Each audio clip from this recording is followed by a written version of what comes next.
Hello, this is Will from Will to Trade at willtotrade.com. Welcome to part 2 of the market recap for today, Wednesday, April 27th, 2016. And again, if you are new to this video or if you're new to Will to Trade, we do have a free chat room. Our room is currently free. We do have space for a handful of more members, although we've been growing really fast. So if you are interested, just simply go to our website, willtotrade.com, willtotrade.com. Fill out the form. We'll get you all set up. Just really briefly want to let everyone know who's watching the video, who's thinking about joining our room. We have expanded quite a bit recently. We now have more than one room. We have a handful of rooms for different type of traders. We have a penny stock room for people that want to trade stocks under $1. We have a swing trade room for people that want to do longer holds or longer trade times. We have an earnings report room. We talk about earnings reports. Part 1 of this 2-part video series kind of went over some earnings reports. We have a paper trading room. So even if you're not trading with real money quite yet and you want to get your experience and your feet wet, so to speak, you can join. Go to our paper trading room, post some paper trades, and see how you do. We have a tech support room if you have questions about how to place your orders, so we can really do our best to help you out, really get you on your way to trading.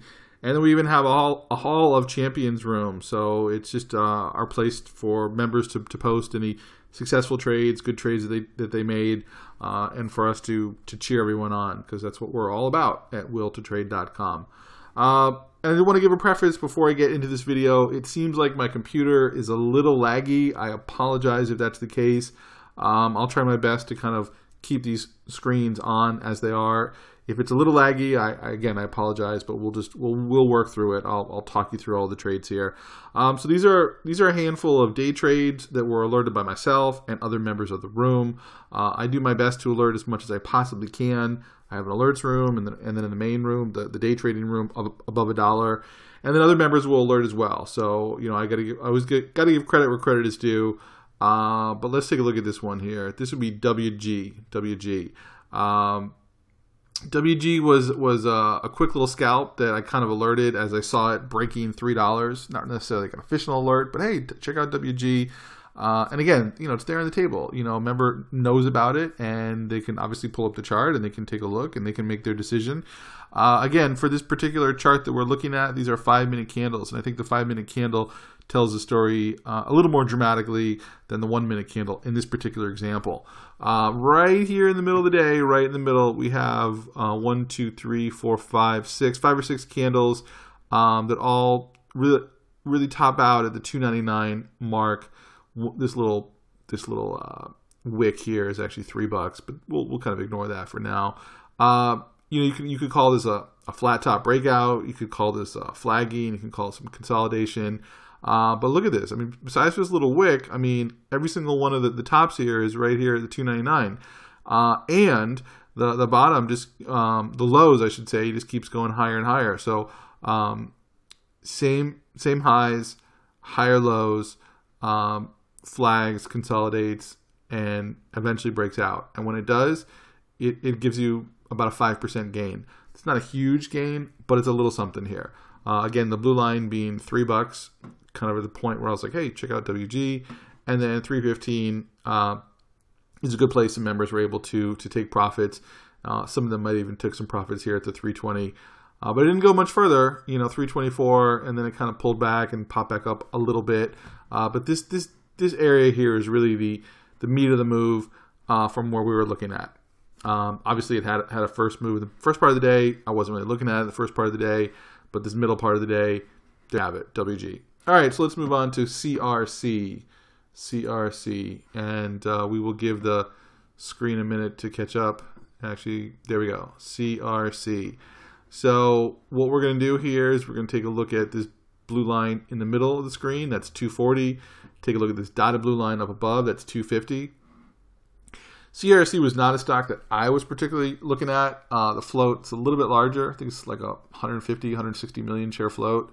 But it's not excluded from day trading. A lot of our traders love to look at CRC. For some reason, it's almost like a chat room favorite. I'm not really sure why, but it is. But as you can see here in the morning, it kind of pulled back and then shot up with 1, 2, 3, 4 or 5 decent, nice green candles, and then did a big old cup right in the middle of the day. I think you can see that there.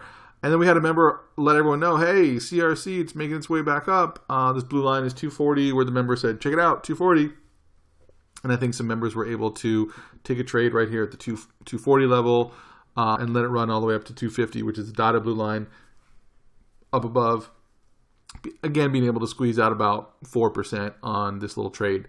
Not a huge gainer, not a massive home run win, but it's a little scalp in the middle of the day. Doesn't hurt. This is about 4%. The last trade we looked at was about 5%. You stack 2 or 3 of those trades up in your day, and then you're up to 10% in your day. You hit 10% in your day, you're pretty good, in my opinion. Anything above 10% is fantastic. Let's look at CHK. CHK, let's check this one out. CHK, this would be another stock that another member was looking at, and yes, CHK is a stock that is has a lot of shares. Pretty thick float. I think it's like over 640 million, something like that. A lot of shares. Typically for us day traders, we like to look at stocks with a lower float. Less than 99 million is good. Less than 40 or less than 20 million is even better, because less shares that it has, the quicker it can move. Either move way up or move way down.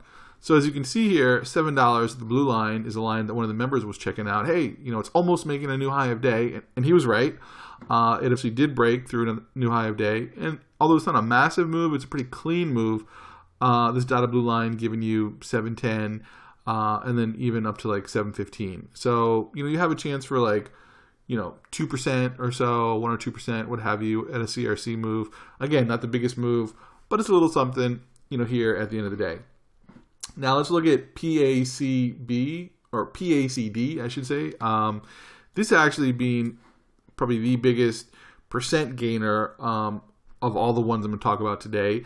And this is in our penny stock room. Again, not a stock that I personally check out. Me personally, I'm not always looking at the penny stocks, the sub $1 stocks. But we do have a lot of members that love to look at them and love to trade them and love to talk about them. So, hey, we got a room for them. And here, PACD, this blue line right in the middle, is about 60 cents. Why? Because it shot up pretty decently in the first half hour, 45 minutes of the market, and then pulled into, again, our classic cup pattern. Once it breaks that 60 cents, once it breaks that previous high of day, it has no choice but to run. And run it did. And it ran all the way up to this dotted blue line up above, which is 70 cents, and even more. I mean, even it made its way up to 75 cents. That's even better.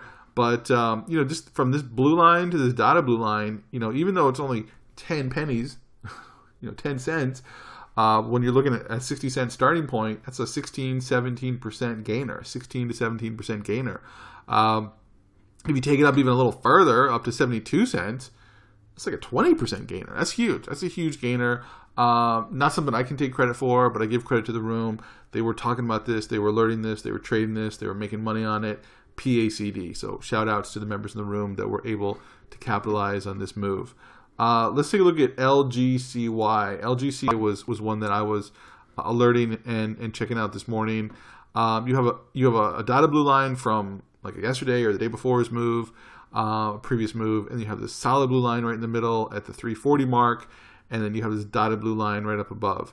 I'm going to keep the 5-minute candles just because there's a kind of like a time delay. It may not be as obvious or easy to tell, but basically it breaks through the 340 mark and then it taps the 360 mark. This is a 5% move. Again, nothing huge, but decent, 5%. I'll take that all day long. And as I like to say, there's a place to buy and there's a place to sell. And you can buy at 340 and then you can sell at 360. If the stock comes down again and then works its way back up through this 340 mark, the place to buy, why not? You can buy it again. You buy it again, and then right up here, you can sell it again. So this gives you 1, 2 clear opportunities to trade it, each one being 5%. You get 5%, do it again, get another 5%. That's 10% right there. 10% on 2 trades on 1 stock in the first half hour of the day. Not bad. And the dotted blue line is just where you could sell it at, but notice it squeezes even further. It goes up to past 370, past 380, almost 390, not quite, all the way to 389. So giving traders an opportunity to make even more. So a lot of good opportunities here on LGCY. Let's look at SGY. SGY was another one that I was alerting earlier in the day at this blue line here at $1.20. And I alerted it and then kind of pulled the alert back because it didn't really seem too bullish. This little tick, like a 3-penny tick above it. But what's interesting, and we look at this time and time again, sometimes stocks don't really quite make that move past that point at the first part of the day. Sometimes it has to revisit at the second part of the day. So what do I mean by that? Here in the morning, it goes above 120, just makes only a 3-penny move, and then it pulls back and then consolidates for several hours. Eventually breaks through again 120, the same blue line. And it's kind of like not the cleanest movement, but notice from 120 up to this dotted blue line is 130. Again, that's 10 cent move right there, which represents about 8% on SGY at the end of the day. And then me personally, I wasn't glued into watching the movement of SGY at the end of the day because I was watching AREX. We were all kind of watching AREX, which I'll pull up. And AREX, it's just another one of those stocks that made a decent move in the first part of the day, pulled back, kind of tapped like around the 280 mark. So I had said, hey, 281, which is this blue line here. If it's going to break above 281, it could be another opportunity. So the blue line here is 281. The dotted blue line up above is $3. And I had said, well, I'm not sure exactly where it's going to go, but I'm thinking somewhere between 3 to 320. It didn't really get much higher than 3. It got up to 303, but it did break 3. And this move here, that'll get you 6%. So what does this all mean? This just means that, if you're day trading, you're not trying to get a home run on any one move. If you can get 3%, 4%, 5%, 6%, 8%, you're solid. Do that 2, 3, 4 times a day, you're great. If you can make 10% or more on a day, every day, consistently, you're going to make a living at this business. That's for sure. The key is you want to be consistent, and the key is you want to make a decent gain. I'd say at least 3%, for goodness sakes. If not, up to 5 would be even better. On every trade. Is that possible? No. Some trades you're going to be flat. You're not going to make anything. Some trades you may only squeak away with 1%. But some trades you can make a nice solid 4, 5, 6% return on. And how do you do that? Well, you can scan the market all day long for yourself, and that's one way of doing it. Another way is you can join a room like ours, and I've said it before, and I'll say it again. It doesn't have to be our room. If you don't like our room, go join another room. Go get involved in your community. But if you like our room, if you like the idea of what we're doing, that it's not just one room, it's a handful of rooms for different traders of different type of trading, then we welcome you. And again, all you got to do is just go to will2trade.com, fill out the form, and we'll get you all set up. So if you like the video, give it a thumbs up. If you love the video, you know what to do. Go ahead and hit that subscribe button. If you want to join our room, we're here for you. So thanks again for listening through this second part of a 2-part market recap. Have yourself a great day.